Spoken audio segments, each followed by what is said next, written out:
finger ring. What type of things? I have. Hey, what's up, everybody? I have like a thingy, a jiggy. I just need to like open the bag and just put it in. It's a little hand thing, Gotcha. All right, bro. but maybe a finger ring might be good too. Hey, everybody, what's up? We're back on it.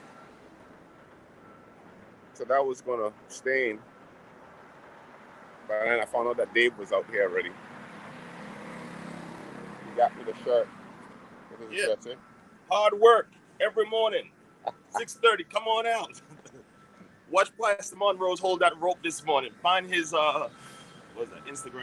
Instagram page. You'll see It's it. on Facebook too. Facebook too. Yes. All right, bro. We'll see you later. Yes. Will you? Oh, okay. Yes, sir. Heading back to the crib. That's what they say. All right. Good morning, everybody. Finished the morning workout this morning. Some mornings are tough. Other mornings are easier. So I'm going to say to all of you, if you can share and like this video tomorrow morning, God's willing, in the will of the Lord, at 6:30. I want you all to meet me out at Lincoln Terrace Park, 6:30 in the morning, for a morning run, a morning walk, a morning talk, jog, sprint.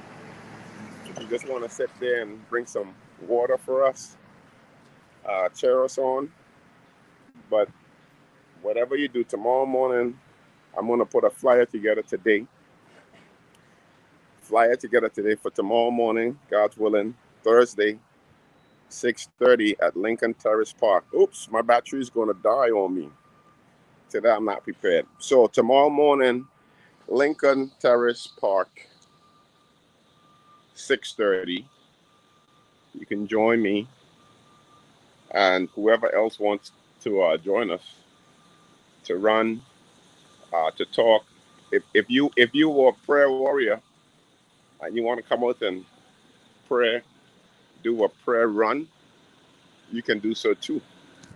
But by all means, uh, let's get moving tomorrow morning. All right, we have a lot of things to do. 14 people this morning, and my prayers go out to my colleagues in Chicago, Pastor Corey Brooks and Pastor Sierra Walker. Yesterday at the funeral in Chicago, 14 people were shot at a funeral. We really living in some drastic moments, drastic time in our country, in urban cities. So there's so much to do, so much work to be done. It seems like the more that we do is the more that we have to get done. That is the more that needs to be done. Um, some days we feel like we are, one second, some days we feel like we are outmatched by just like one particular individual who think that this is their day to use the gun. And so, you go to a funeral and you funeralizing someone who is killed by gun violence. And then at the funeral, you have more violence. So even in death, people don't respect the living. And I know for sure that they had a time that even the dead you would respect. So how could you have individuals in our society that we want to reform who they have no respect for the living and they have no respect for the dead? That means to say they have no respect for those that are mourning the loss of the loved ones. They have no respect for grandmothers, our grandfathers, our moms, our children. No respect. Those are individuals that the Word of God, the Bible talks about. The law is for the lawless, and I can work with all of you. I can work with anyone. Mass murderers, serial killers. Um, I can work with anyone. We have written letters for people who have committed murder, so that the judge can find mercy on those individuals so that they can, again, find, life even after they have murdered someone. But anyone who would go into a funeral home where you have moms and brothers and siblings who are mourning the loss of someone, and then you end up shooting within the funeral home itself, within the funeral service. That means that you have no regard for the living, you have no regard for those that are mourning, and you have definitely no regard for the dead. And those are the type of people in our community that gives us a very bad name. We look like we are barbaric. It looks like the community in a whole, we are insensitive to the crying needs of family members who are mourning the loss of the loved ones. I remember that we did a funeral um, in Brooklyn, um, a few years ago, and the same thing happened to us too as well. Before we closed the service, and given my final words, I guess someone shouted out that someone had a gun in the church, and that changed my life and shaped me.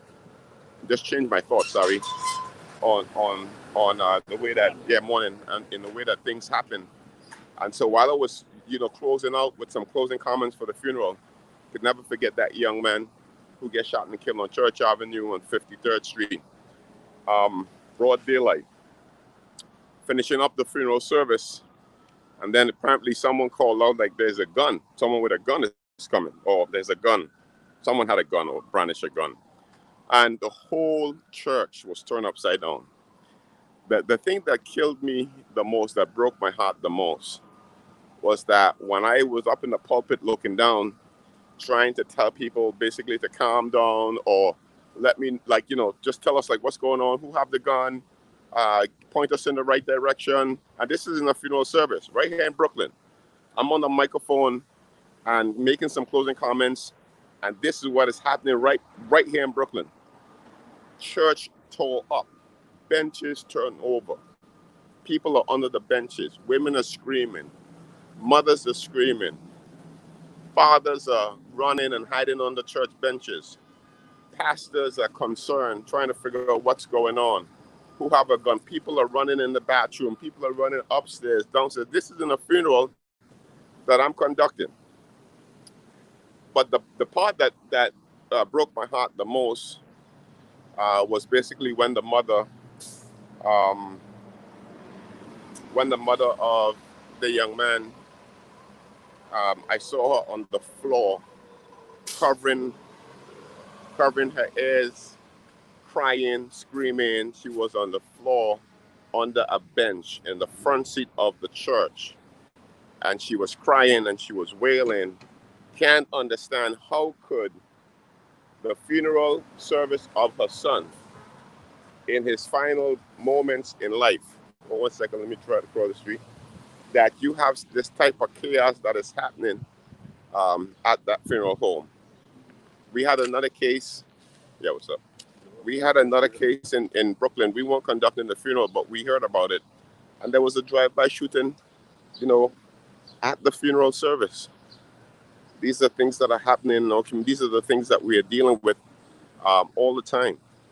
And as I said to you before, we don't have to look for material to come and make up stories on our live feed every morning. You look at the papers, you look at what's happening, and you can see that our community, there's some portions of it that are broken, they're fractured, and they need to be repaired and healed again. And so that's our hope, goal, and purpose, even as we come on in the morning, to let you know that we need all good citizens. I was thinking today that there are more good people than bad people. There are more good people than bad people in this world. There are more good people in New York than bad people in New York. So we need everybody in New York to really find one thing. We just met a coach in the park at St. John Rex Park. And I was asking the coach, he had some young men and some young girls, who fund your program? It's called the Brooklyn Titans. And he was like, listen, we don't turn away anyone. We should have every coach in Brooklyn or wherever you're listening to, whatever your city, where you are, to be able to fund these coaches. We're trying to find and look for places to we're trying to look for places to fund things. We have all type of sort of things that we could fund here. So you are at a funeral, and you putting to rest someone who was just shot and killed. Well, I didn't read the. I'm not going. Is it? Look at the story and let me know what is the surrounding things about the story. But at the funeral, shooting up 14 people. Then again, it speaks to our lawlessness. To some of us in our communities, our lawlessness. People who uh, have no regard for life, have no regard for death. Those are people, unfortunately, that sometimes you try your best to help them, and it seems like they can't be helped.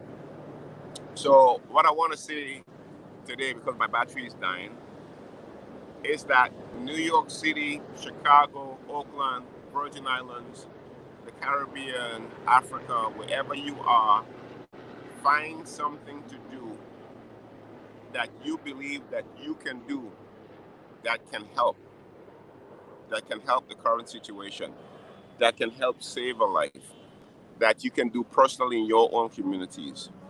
If you're going to plan a march, my suggestion for you is that plan a march with the people on your block. Plan a march with the people in your area.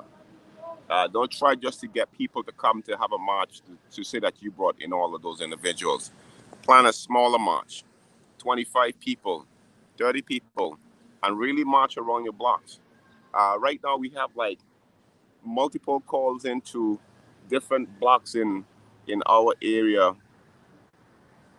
um, who like multiple who want to like take back their communities. People are smoking, people are drinking. It seems like there is no regard for life, and people are trying to figure out. Okay, they're calling they want the police to help, they want the mayor to help, they want borough presidents to help, they want your city council members to help, senators. You have to take back and grab hold of your block. And if you're paying rent, you are paying mortgage, and you want to plan a march to do something for New York City or wherever you live, get the people on your block, all of them, and you march up and down your block, back and forth, back and forth, back and forth, back and forth. Get everybody out, 6 o'clock, and do it every day for 7 days. Do it every night. If guys are coming and smoking, back and forth. They're on the sidewalk, your march is on the sidewalk, up and down, up and down. If they live on the block, you get their parents involved too as well. If they're not from the block, then you chase them from the block. How you do it? You march up and down, and ask people if they want to come to march. Come to march. No cameras. You bring your own camera. We don't need a news station. We just need people to be marching up and down, saying, listen, this is our community. We want our children to grow up to live up and down. If we can do 50 marches simultaneously in all of the areas that we believe that we need to grab hold again of our communities, it will have a more profound impact than trying to take me from where I am serving to bring me to another location to march where you are. What we have to do now is that we have to get back. We're saying to the police, we want them to get back to community policing. I want the community to get back to community. I mean, you're telling me that if on my block you were taking over, and on my block too, I need to probably do a march on my block as well. But um, we have to make sure that as community, we are taking over our community. And what that means is that you have to get people on your block, literally, and knock on their doors and print a flyer, have a meeting and say, listen, this block is our block. This is our block. We are paying taxes. This is where we live. This is my apartment. This is where we are. And what you do, you grab all of your homeowners, you get other folks, friends and family to come around, maybe 2 and 3 blocks down, and that's your march. Don't move out of your community. Don't move out of the spot where needs the help. Don't talk over people. Speak to people, and get good will and minded people to march in your neighborhood. So all of this marching that we are going to do that takes you outside of the area of blight, we need to now do another set of marching. That now we are marching within the community where we live. For 2, 3 blocks for the most. Don't move from that. You go up, you go down. You go up, you go down. And then once we start to do that, and if we can do 50, 25, just let me go to the low number, 25 marches at the same time in our communities, I want to tell you that it can make a profound impact. So why don't we plan for that?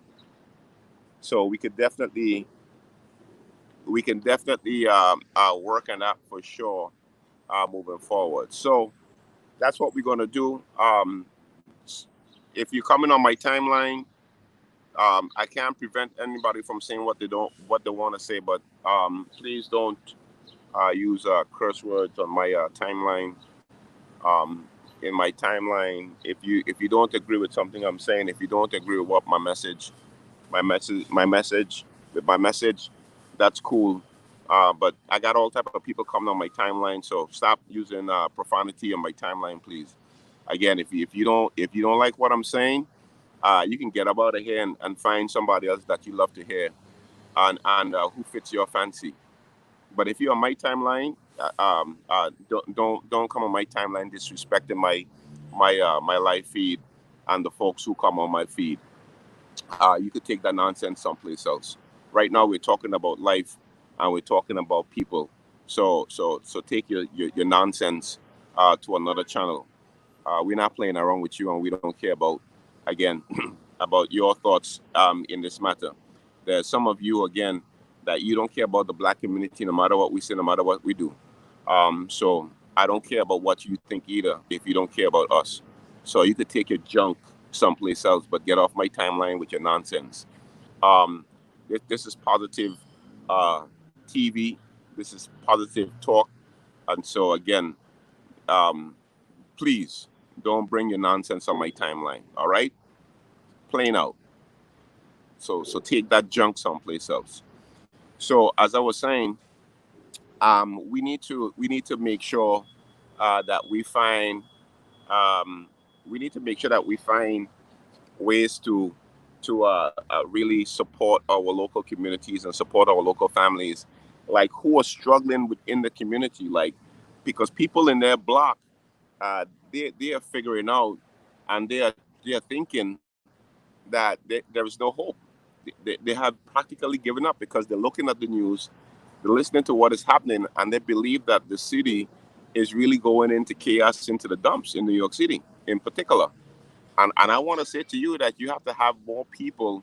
There are more good people than bad people. So what you got to do, you got to grab hold of all of the good people, and then you got to work with those good people in your community to take over or take back, if you want to use that terminology, your local corridor. So if you're in one block and you believe that there are a bunch of folks who are coming through, um, um, if you have a bunch of folks, if you have a bunch of folks who can't who's not living on your block, and you are writing to the mayor, you writing to the governor, take that energy and write a letter to everyone on your block. Get them out, have a meeting outside on the street, and then take over your block from the people who you think are coming in. That is the way that we have to take back New York City, and that is the way that we have to self-police. We have to do self-policing.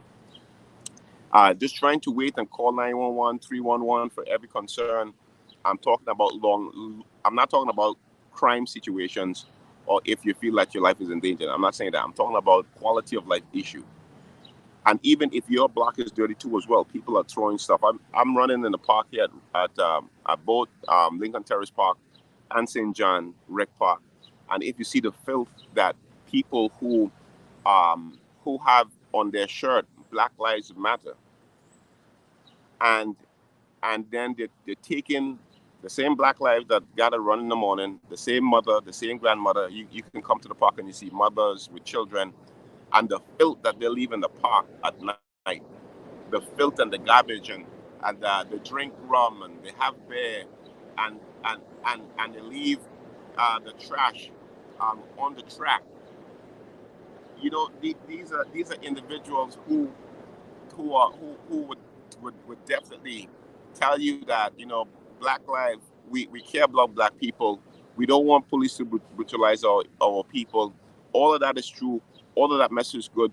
But at the same time, you live in your own community, in your neighborhood, that that mothers and fathers and children are going to be running the park, using the park.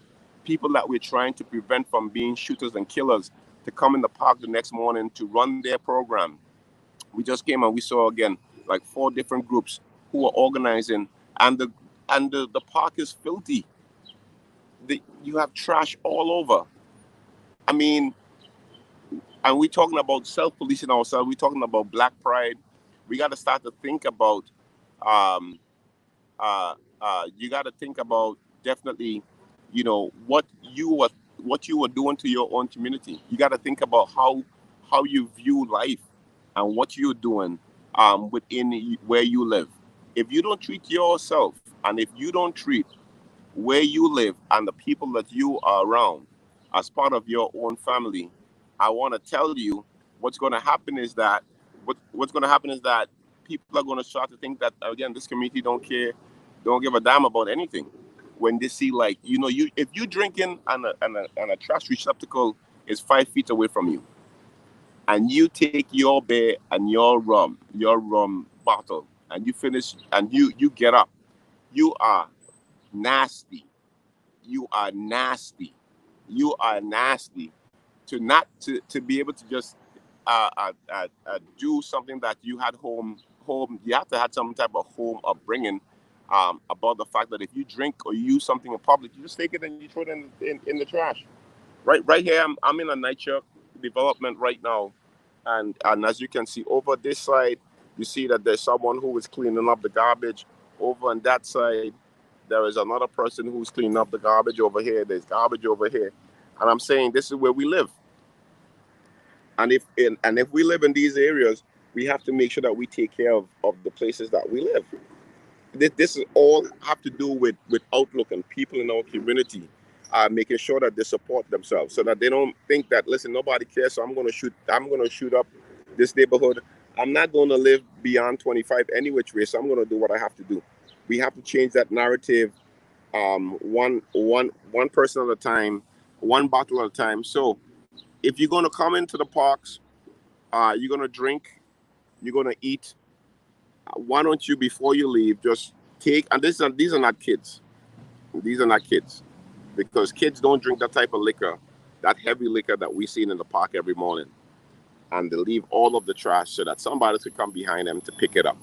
And this is what we're talking about, of communicating ourselves, policing ourselves with basic quality of life issues. We can't even do the bare minimum of taking something that when you finish drink it, you put it in the trash.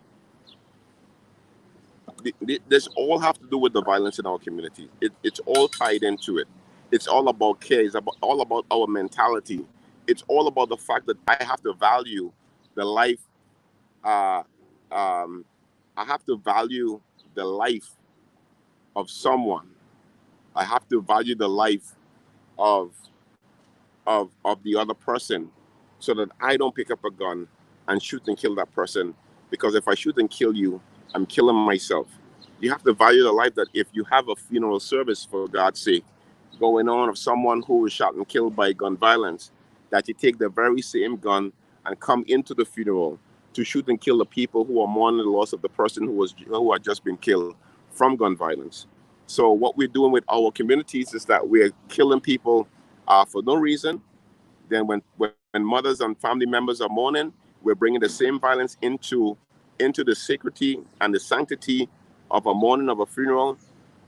And what we're doing is that we're stripping away all normalcy from our communities and the Black community. I don't know, and I don't want to be facetious here, but I think that I have some preachers and some bishops on the line and some smart folks, and Hannah and some of my former classmates who went to college with me. Is there any other race, seriously speaking, any other race that have massive shootings? I don't know. I have a mass shooting at the funeral service. I mean, I'm not sure, but I don't know for sure. But is there any other, I mean, community that would do that to themselves? Why would we do that to our own community? Why would we stoop that low? Why would we bring guns into a funeral service? And then for us to, on the back end, we have been killed in churches praying too as well. Not by our own people, but by others too. So we are target when we're praying by other races. We are target when we are mourning the dead who was killed by our own race. We are littering the and destroying the parks in which we want young people to be able to. The big blower is coming. We want to destroy the parks that we need our own children to go into to keep them away from the violence. We are destroying it, and then we turn back around and say that the government is not doing enough for us. But what are we doing for ourselves? What are we doing for ourselves? You can't change that narrative of you having. Yeah, thanks so much, Pastor Straker, for sharing that story with us last night. And Pastor Straker talked about sending us that story about the funeral service in Chicago. I mean, you get killed on the street. Your family now dress up, call out the grandmothers, call out the grandfathers, come in to mourn the son of the grandson, the life of the grandson, get into the funeral situation, and then gun violence is now knocking at their door. So we can't escape ourselves. We're being killed. We've been killed in the streets. We've been killed in our churches, in our houses of worship. We've been killed at funeral services where we go in to funeralize the person who have just been killed by one of us. The last place that what we are going to do is that we're going to actually dig up people and then maybe shoot them again. This will be the last final act of the barbaric nature of us. So everywhere we're being killed, everywhere we're being challenged, and at the last and final gateway from this earth as we transition, gun violence is still meeting us right now at funeral homes, at funerals. Do you want to tell me, brothers and sisters, that this is sick, that this is madness, that this is ungodly? We have reached a low that we have never sunk before. We are so low right now that we are reaching up and touching the ground. We are so low in our mental capacity and our mental mind. When you can just see someone and decide that, listen, you're watching me too hard, do you want to fight? We in Africa, looking at someone in the eyes is a sign of respect. In America, in Brooklyn or where you're from, if you're looking at somebody, they think that you have a beef with them. I don't understand. It's a sign of respect. If you're coming towards me, I'm looking at you in your eye no matter what. I'm not the one who's going to blink and put my head down. I'm looking at you dead in your eye. And then if you ask me what's going on, I say, hey man, hey, love you, brother. And I keep on moving. It's time for us to love ourselves. It is time for us to clean our minds, because we don't have to try to have a police force of 800 people whose job it is specifically to go look for guns in our community because we're killing ourselves. Take all of the guns, and throw them in a trash can. And you were saying, well, I need a gun because this other guy have a gun. And then this other guy is saying that he needs a gun because another crew have a gun. So everybody now is looking to buy a gun in Brooklyn. And so there's guns all over, right? There's gun all over in St. Thomas, St. Croix. We don't manufacture guns on the island. There is no gun manufacturers in Grenada, St. Vincent, Trinidad and Tobago, Jamaica. And I haven't even talked about Trinidad and Tobago and the crime in Jamaica in my post yet. We don't make manufacture guns in any Caribbean country. We don't manufacture guns here in New York City either, and either in Brooklyn. But yet still we have guns on every corner. The amount of guns that we take off the street is the same amount of gun that comes back into the street. There are people right now who's leaving New York, going down to Florida, going down to Virginia, stocking up on guns, driving back up here, and then come back into our communities and sell these high powered handguns into our communities to young people who are running criminal enterprise and frauds and scams so that they can buy a piece to protect themselves. That lifestyle cannot be sustainable. I'm telling you. I have never seen a gang member who's a gang banger, I would say, a gang banger. I have never seen anyone live past 40. If you in the crime enterprise right now and you actively on the ground and you doing this type of work, not gonna live. So my suggestion to you, if anybody listening from all the other crews and all of the rap music and the hip hop, I don't know, is it rap or hip hop? Whatever it is.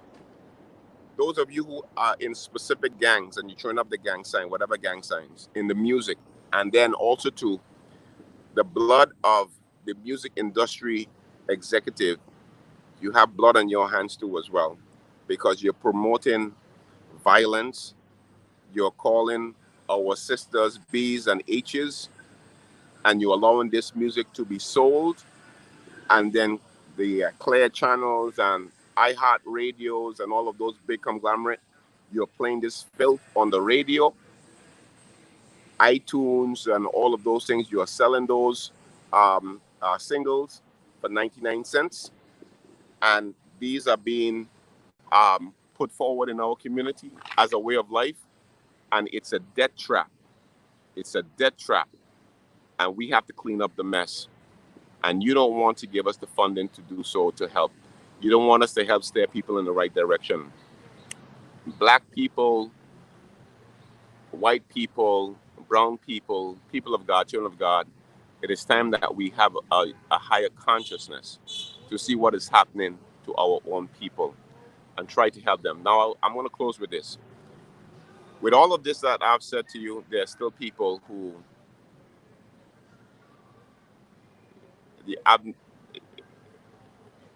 wait 1 second here. Let me just pause this. We have never seen a mugshot flash across the TV screen, but the ID channel have told the story and didn't have too many non-minorities. Oh, okay, cool. We have to try to, as I wrap this up, we have to try to do more. I would hope that I tag Amazon. Jeff Bezos made $13 billion in one day. I think last week or something like that. $13 billion in one day. The world is so unfair. Listen, I'm a preacher.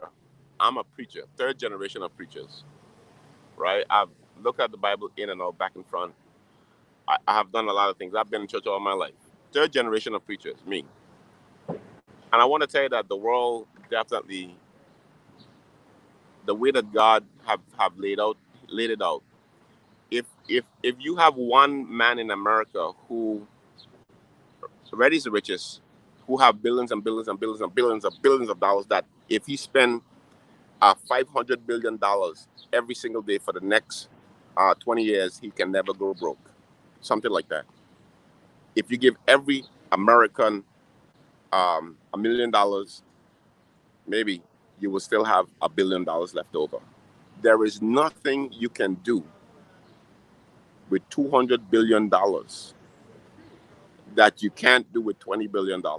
I mean, after you have reached $20 billion or what have you, after you have amassed that money, after you have reached 500 million, 800 million, 900 million. It's all a number game going forward, because no matter how big your house is, you can only sleep in a bed that is so big. No matter how much money you have, you can only eat so this amount of food. No matter how much money you have, your car can only be so big. You can only buy so many amount of cars. You can only do so many amount of things with money, because the way that God made the world, money is not the ultimate objective of mankind. Spirituality and morality is. It is not the highest order of a human being. So money is just a means to get things done in terms of a currency. So when $1 billion, or you worth $80 billion, or whatever that crazy number, and you can earn $13 billion in one day. And I just came from a park with young people, and Pastor Dave, you can tell me, they had no uniforms. They had no uniforms. And it's just like about 8 kids. They have no uniforms. And we can't find nonprofit organizations to give money to in America. Like I said, you could take any investigative, matter of fact, you could share this video to somebody who have money, and I could take them right now to any major city in America, and I'm sure that their money will be well spent. After you have made like $13 billion, if you can give $1 billion to inner cities, wherever you see the gun violence, people are saying, well, you know what? I'm not going to be touched by the violence because I have security, and I'm not going to be touched by the violence because I live outside of New York City. I make all my money in New York City. We have our office in Manhattan, but I don't have to come to Bronxville, and I don't have to come to Weeksville. We Uber, we get the black taxi, we got our security, we hit down to Wall Street. When we finish, we go back up to the fancy, Upper East Side, Upper West Side, whatever the case is, and we finish. And then we leave us who are criminals and animals to fend for ourselves, and then we in our community is gonna buy the same products that this guy lifestyle is being. We are paying for their lifestyle, and we are buying the same products. We're killing ourselves. They're feeding that junk to us, and they and their children, they're living good in their lifestyle. They're making $13 billion in one day, but not one penny is coming back to your community to help you.